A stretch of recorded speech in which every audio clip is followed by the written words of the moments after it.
අපි තා වගකීමෙන් රජයක් විදිහට අවධාරණයුක්තව ප්‍රකාශ කරනවා.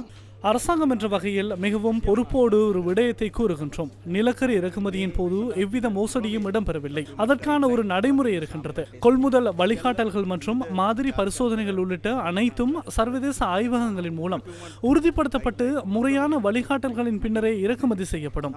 எனினும் இறக்குமதி செய்யப்பட்ட நிலக்கரியின் தரம் சற்று குறைவாக இருந்ததை நாம் ஏற்றுக்கொள்கின்றோம்.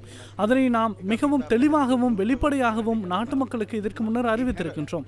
அதனை தவிர அமைச்சர் நேரடி தலையீட்டினாலோ அல்லது வேறு எவரின் நேரடி தொடர்பினாலோ இங்கு ஊழலோ அல்லது மோசடியோ இடம்பெற்றதாக இதுவரை நடத்தப்பட்ட எந்த ஒரு விசாரணையிலும் உறுதிப்படுத்தப்படவில்லை.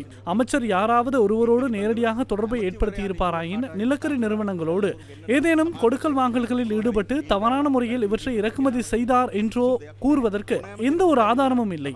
யாராவது ஒருவரிடம் இது தொடர்பான தகவலோ அல்லது தரவுகளோ இருந்தால் அவற்றை முன்வைக்க முடியும். பொதுமக்களுக்கு வெளிப்படையான விசாரணை ஒன்று அவசியம் வேண்டும் என அரசாங்கம் தீர்மானித்தது. அதனாலேயே ஜனாதிபதி விசேட ஆணைக்குழு ஒன்றை நியமித்தார். இந்த ஆணைக்குழு பொதுமக்களுக்கு மிகவும் வெளிப்படையான ஒன்று. பொதுமக்கள் தமக்கு தெரிந்த எந்த ஒரு தகவல், தரவு அல்லது சாட்சியங்களை ஆணைக்குழுவில் சமர்ப்பிக்க முடியும்.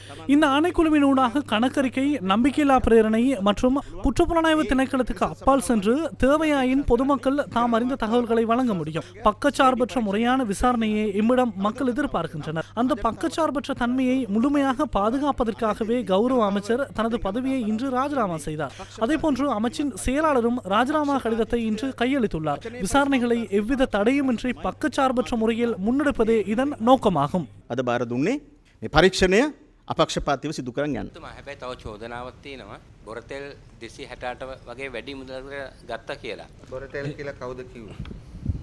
HSBC එකේ අපි අභියෝග කරනවා. நாம் சவால் விடுக்கின்றோம். முடிந்தால் மசகு எண்ணெய் என்பதை உறுதிப்படுத்துங்கள். இலங்கை அரசாங்கம் மசகு எண்ணெயை $286 இறக்குமதி செய்ததென உறுதிப்படுத்துங்கள். $286 කියන්නේ